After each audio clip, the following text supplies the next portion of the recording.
assim, o esporte está se reorganizando novamente, né, para crescer e para trazer isso de volta. Na década de 80, o bodyboard era muito grande, muito forte, assim. Quem tem acima de 40 vai lembrar disso. Bom, eu tô quase. Tô com 36. Então você era pequenininho, É, você é um baby. Mas o esporte fez muito sucesso mesmo, principalmente a categoria feminina nos anos 80. Os anos 80 e início dos anos 90. E aí depois houve um racha dentro do esporte e aí o esporte foi morrendo.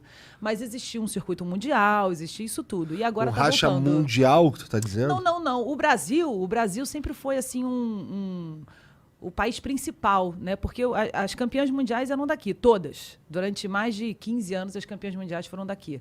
Depois de uma certa época, os homens começaram a ganhar também, dos americanos. Os americanos eram muito fortes, né? Porque os principais campeonatos aconteciam no Havaí, em Pipeline.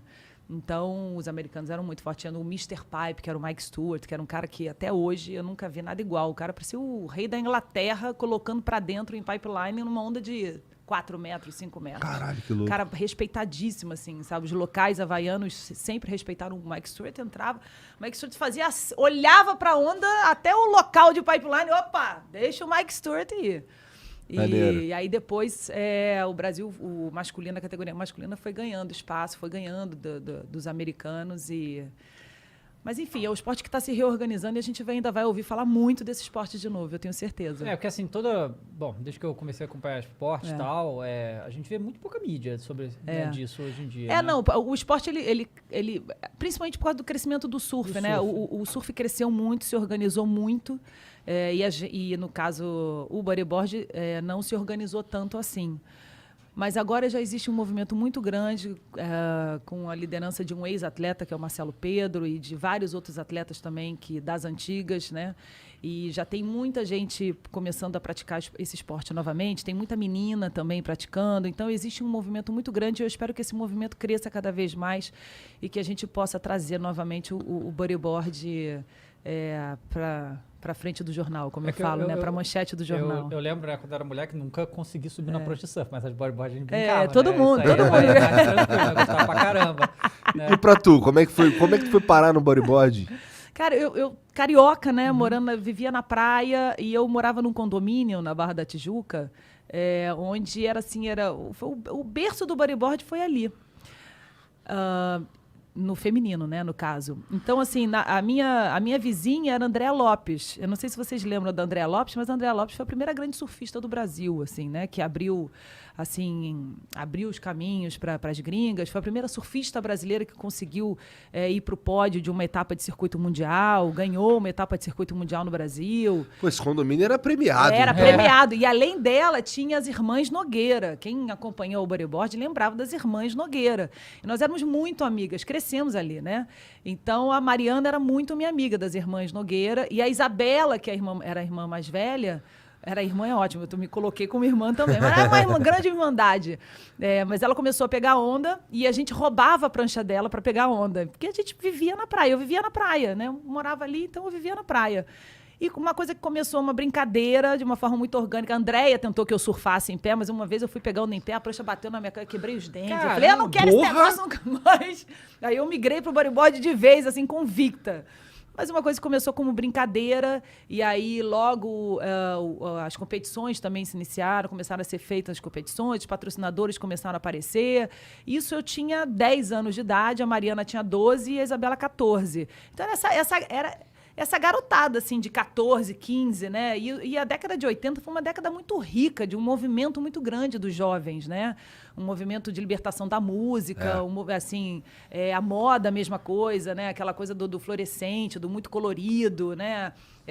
Eu acho que a gente quebrou vários paradigmas ali, essa geração da década de 80, esses teenagers, né? Esses jovens da década de 80, a gente foi quebrando muito paradigmas, assim, que hoje é muito comum, muito normal, mas na época não era, de liberdade, sabe? De você dizer mais o que você pensa, de abrir esse diálogo com os pais. Então, eu me lembro que eu tinha um diálogo muito grande com meus pais, assim. Diferentemente da geração passada, né? Da geração da década de 70, que era uma coisa mais porra louca, mais quebrando mesmo geral, pé na porta. A gente não ia com o pé na porta, a gente ia com graça, com diálogo, com... Foi uma década muito boa, né? Se a gente A década de 70 meio meio que... Acho que era uma coisa mais revoltada, né? Mais mas tu que não era se- necessário também. serviu pra empoderar os próximos Pra empoderar. moleques. Então, eu me senti empoderada muito por causa disso. Se bem que a minha mãe sempre foi uma mulher muito... assim, eu cresci com mulheres muito fortes, né? A minha avó era uma mulher que na década de 30, 40 trabalhava, era independente, comprou o apartamento dela, foi Raríssimo. casar com quase 40 anos que a minha avó foi casar. Isso, mulher da década de 30, Pois né? é. Assim, ela nasceu em 1914, sabe? Caramba. Então, assim, 25, 27, ela tudo trabalhava, não queria nem saber. E eu cresci nesse ambiente. A minha mãe era a mesma coisa. Então, eu cresci com a minha avó dizendo, mulher tem que ser independente, mulher não pode depender de homem, mulher não pode depender de ninguém, mulher tem que ser não sei o quê, a independência emocional. Isso era muito forte dentro da minha casa. Muito forte. Maneiro. Tanto que, assim, eu com 12 anos de idade eu comecei a ter patrocínio e ganhava dinheiro já das competições e tal. Assim, de 12 anos até hoje, eu nunca fiquei pedindo dinheiro pro meu pai, nada disso. Pelo contrário, eu banquei minha faculdade, comprei meu primeiro carro, fazia minhas coisas Caralho, todas. que maneiro. Era legal pra caramba, Você mas se isso por formou causa em das minhas coisas. Jornalismo. Mesmo. A minha faculdade acabou, né? Hoje em dia não precisa mais, Você sabe, né? não precisa mais. Mas assim, a faculdade, minha faculdade foi a falência. Que foi qual? Você é do Rio de Janeiro, sabe a faculdade da cidade, lembra? Sim. Que Eu depois fiz virou universidade. Então, Eu fiz lá também, pô. Também estudei lá, aí todos nós faliu, eu somos tive que filhos. migrar. Todos nós somos filhos da universidade.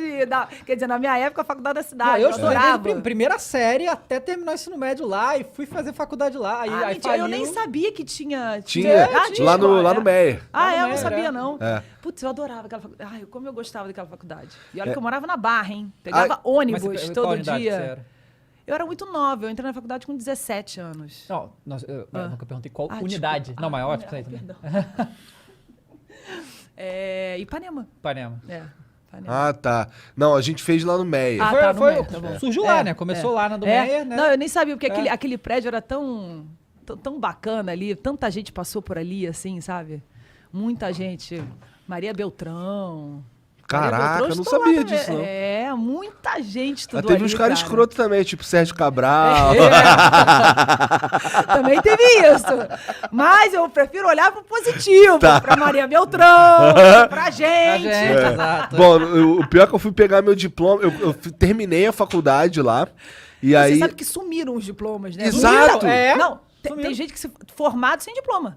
E não tem porque jogaram fora. Você sabe disso, sim, né? é. Sim. Jogaram tudo fora. Eu quase entrei nesse bolo aí, é que rolou uma transferência assistida e acaba que eu estudei numa faculdade e tenho diploma de outra, tenho diploma da Estácio. Mas não teve jeito, porque muita gente ficou sem diploma e tá sem diploma até hoje. E não tem o que fazer. Que horrível Você isso. não tem o que fazer, cara. Vai fazer o quê? Mas Como é que tu enfim, vai provar? foi muito bom, assim, tudo muito bom. E aí eu tive esse tipo de criação. E como é que tu foi parar na TV? Porque eu queria ser atriz.